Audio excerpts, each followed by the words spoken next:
Bonjour, je suis aujourd'hui à la basilique Sacré-Cœur à Paray-le-Monial en Saône-et-Loire. Donc, ce que j'ai pu remarquer dessus cette basilique, il y a un vortex ici. Le cœur du vortex est ici. Et j'essaie de ne pas faire trop de bruit parce que il y a une personne qui prie à l'intérieur. J'essaie de parler doucement dans le micro. Donc un vortex qui part par ici, donc en direction du cœur. D'accord. Je vais vous parler simplement de ce que j'ai remarqué de différent par rapport aux autres églises que j'ai pu rencontrer depuis. Donc, j'avais vu qu'il y avait un courant tellurique ici, ça qui s'appelait Saint-Michel.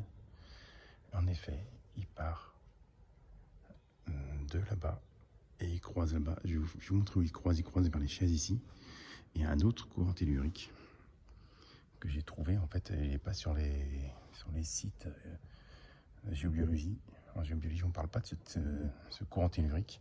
Pourtant, il fait ça et il va sur Saint-Pierre. Voilà, ici à l'entrée. Et ce courant tellurique croise un autre, donc le courant tellurique Saint-Michel.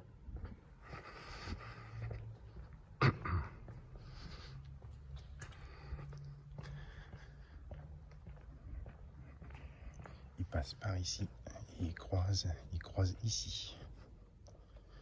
Et il va par là-bas. D'accord? Alors, il est sur un sacré. Bon, je ne parlerai pas parce que les sacrés, on les trouve partout, dans toutes les églises. Et donc, le Saint-Pierre, je vous l'appelle Saint-Pierre parce que bon, il passe par Saint-Pierre, il passe sur les fonds baptismaux qui sont là-bas, qui est situé sur une énergie mariale aussi. Les fonds baptismaux.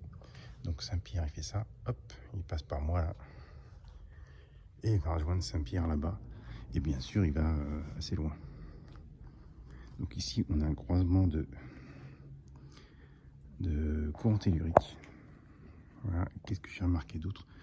Je ne vais pas vous parler de ce que je trouve d'habitude, hein, parce que ça vaut pas le coup.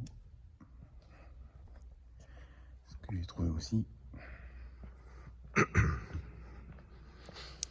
c'est le vortex qui croise au pied de l'ancien hôtel. Enfin, le vortex qui finit ici, celui de l'entrée, n'est-ce pas? Mais aussi, donc, dans les petites chapelles qui sont sur le côté, derrière le cœur, il y a une cheminée cosmotellurique basse vibration sur chaque cœur. 1, 2, 3. Et les bras de cette cheminée qui partent, ils rejoignent justement le cœur du vortex, qui est au centre du carrelage que vous voyez ici. Et les 3 bras des 3 cheminées s'arrêtent au niveau du cœur, du point B du vortex, on va dire. Voilà. Le reste, c'est assez identique aux autres églises.